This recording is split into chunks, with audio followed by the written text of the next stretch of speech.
There's moments, and I played this on I played on both, like on performance and frame rate, and the game still doesn't look good even at the highest performance. Like it's PlayStation 4 at best. Like, what's good, beautiful people? Welcome to another episode of Get Hype Gaming. I'm your host Ja, and today we're gonna review Rise of Ronin on the PS5. Before we get to it, keep liking, keep subscribing, keep leaving comments. I'm trying to keep this going as much as possible, but been busy working kids, but we're gonna make it happen.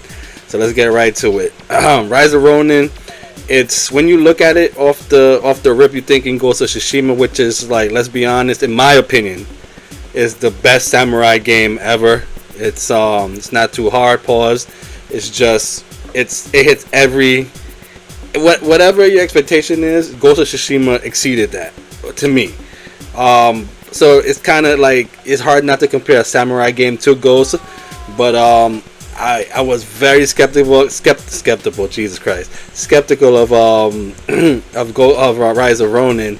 But this team has a good pedigree of games. They're responsible for the Neo games, which, again, I played a couple of them, but they're like very hard. Pause. Like they're more like, if you played Elden Ring or any of those Souls-like games, they're kind of like that, where they're like, it's just difficulty upon difficulty upon more difficulty. But Rise of Ronin isn't like that, because before I purchased this game, I wanted to make sure that at least I could adjust the difficulty, because I don't have time, ladies and gentlemen. I can't be playing these hard games and and beating them and all that. I gotta play it at a normal difficulty, and where I could at least progress or give a good synopsis on the game. So when it comes to Rise of Ronin, I really enjoyed myself. But immediately when you play this game, you're gonna realize this is not Ghost of Tsushima. There's levels to this shit, and not to say this is a bad game. I had a lot of fun. Like, I remember a while back I said we gotta support these AA games. This is one of them. Like, you have to support games like this. It's fun. The game does nothing right, but it does nothing bad anyway. Like, it's one of those moderate, fine games. Like, it's fun. For some reason, I couldn't stop playing it. I actually finished it. The story, it's a historical. It's not as far back as Ghost. This is more 19th century Japan, where like a revolution going on, a lot of like trades going on with America and British. It's a very interesting story. I don't know how accurate it is. I'm pretty sure it's not that accurate, but again, the point of these games is, are you having fun? And I can honestly say I'm having a lot of fun with this game. It does nothing right, but it also does nothing wrong. And it's just one of those Goldilocks games. It's just right. It's fun. It's zany sometimes. Combat can be sluggish and unrepetitive sometimes. And it's an open world game too, but the world leaves more to be desired. Whereas Ghost is more like, the setting is like the art piece. You know what I mean? Like, everywhere you go in Japan is like artsy. It's just beautiful. Like the backdrop, the feels, the city, all these things. This is more like, I'll say this. The game is the one major flaw with this game. There's two major flaws. One is the gameplay kind of gets repetitive and zany-ish. Like, it's like sometimes unresponsive to me. But the main thing is, this game does not look good at all. There's moments where it looks amazing, and then there's moments. And I played on both, like on performance and frame rate, and the game still doesn't look good even at the highest performance. Like, it's PlayStation 4 at best. Like, if I would have walked in a room and said, like, somebody told me this is a PS4 game, I would believe them. This game doesn't do anything as far as as far as the graphics looks nothing amazing on it. It doesn't look like a PS5 game at all.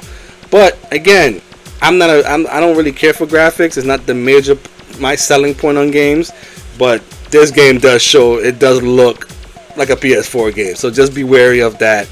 Again, I'm not too, like, the gameplay is fine, but again, I couldn't. It's one of those games where you just don't. It does nothing right, but for some reason you keep playing it, and this is one of those games, and I thoroughly enjoyed it. I could have stopped. I could have put the controller down. It was either this or Helldivers 2, which I'm still playing. But this game is fine. It's fun.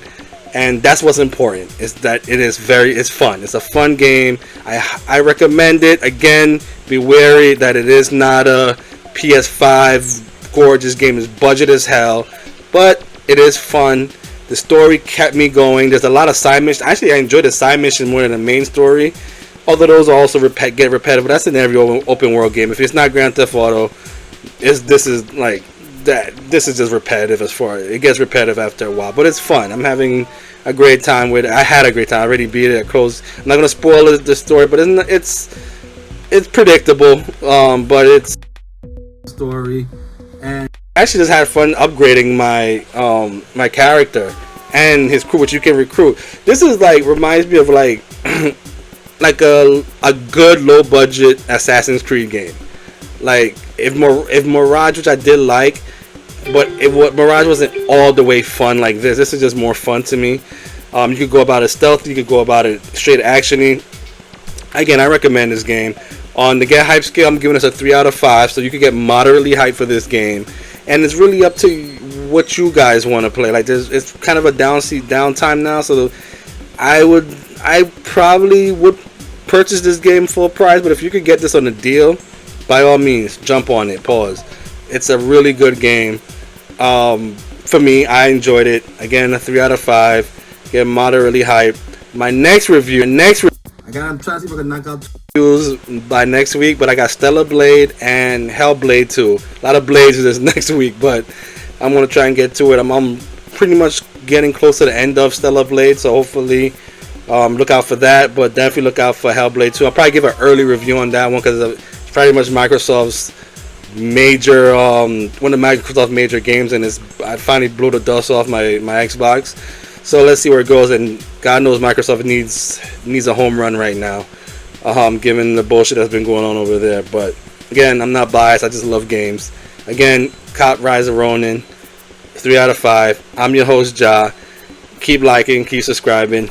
Deuces, baby, and go Knicks, baby, go Knicks. I'm out.